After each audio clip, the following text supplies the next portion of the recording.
G'day folks, welcome back to Sid's Garden. Let's get growing.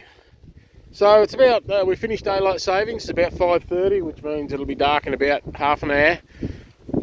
Seems to go from, we lose 2 hours when we wind our clocks back, I reckon. Anyhow, this is the first bed. I've made a couple of changes this week. So the sunflowers have come out.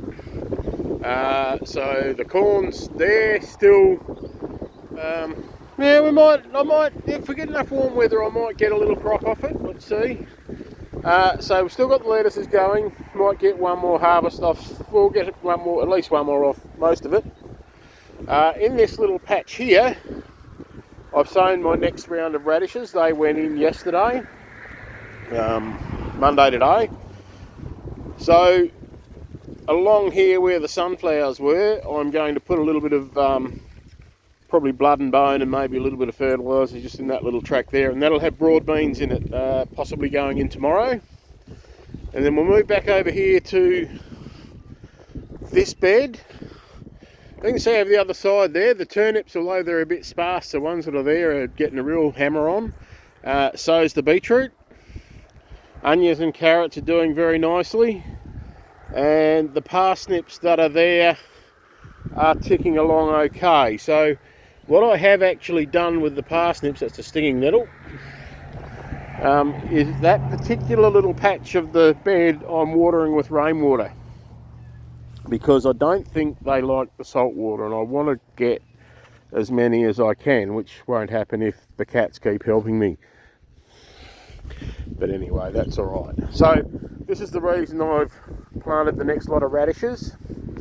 There's not many there. By the end of the week, I reckon I'll be out of radishes. Each morning when I come out, I normally munch on a radish or two. So I've been eating most of them, but the Portuguese millipedes have had a fair go at a couple as well.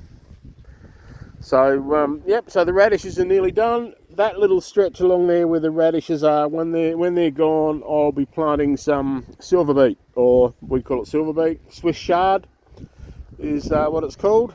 So this is the bed I last worked on, the brassicas and the garlic. As we can see, these are the garlic cloves I put in. They're coming up quite nicely. Most of the collies are doing okay, considering the fact that they dried right out to the extent that they were all wilting. They're actually doing really well. The only one that's really doing poorly is that one there, which you may or may not be able to see just there. So the garlic plants that I transplanted are going okay. The broccoli is going brilliantly. Most of the garlic cloves I've planted are pushing through, so that's good. Cats are helping. So I don't have the next box painted yet, but as soon as that's painted, I've got to shift this box, get the tractor and shift this box of straw, lay cardboard down here. Next box will go in. I've got a couple of piles of wood that I need to put in. I might time lapse or video the filling of that bed. It'll be time lapse because it won't happen all in one day, or be over a couple of videos perhaps. So the compost bays, I don't know if you refer back to the other video, that first bay, I haven't added anything to it apart from a bucket of kitchen scraps, but that's sunk down, I reckon, to about half the height it was. So that's working away nicely. I put a little bit of water on it, just rainwater from a watering can, and that might be a trick for you, Mick, if you want to minimal input, but just throw a bit of water out of a watering can over once or twice a week. I do have a compost thermometer, so I might bring that over and stick it in just for interest.